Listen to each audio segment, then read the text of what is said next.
In this video, we are going to go over weak acids and bases.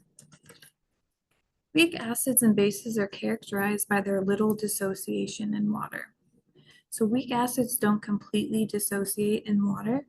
You can see here that for acetic acid, we have molecules of acetic acid in this container.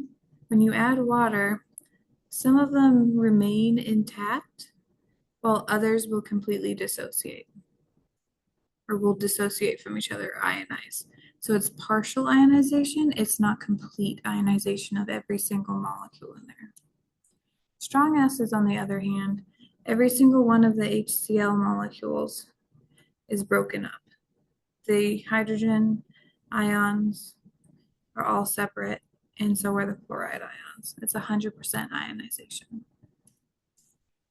Weak acids and weak bases produce few ions in aqueous solution and therefore are weak electrolytes.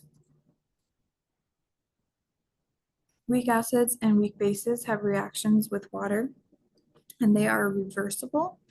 So at equilibrium, the concentration of the reactants is greater than the concentration of the products. So it favors the reactants at equilibrium. So electrolytes, the strength of an electrolyte, it depends on the concentration of ions. So the concentration of ions in an aqueous solution determines whether a substance is a strong electrolyte. Many ions, if you have many ions in solution, as in this first one, it is a strong electrolyte. A weak electrolyte, you have some ions in solution and then others that are not ions.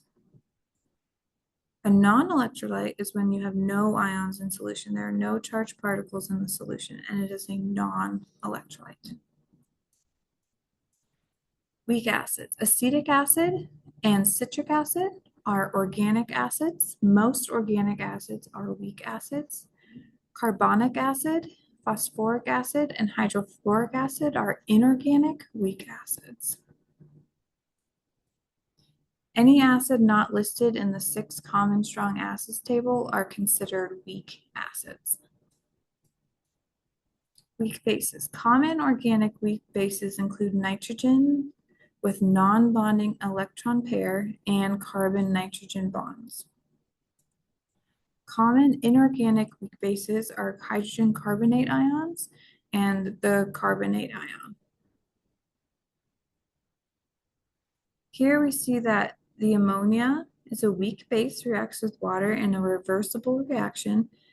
Remember, these reactions can be reversible, but at equilibrium, the reactants are favored. For example, for every 100 molecules of ammonia in water, only about 4 react with water to make the ammonium ion. So it's about a 4% conversion. In summary, a weak acid and weak base do not dissociate fully in water. A weak acid and similarly a weak base undergo a reversible reaction with water that, at equilibrium, favors the reactants. Weak acids and weak bases are weak electrolytes.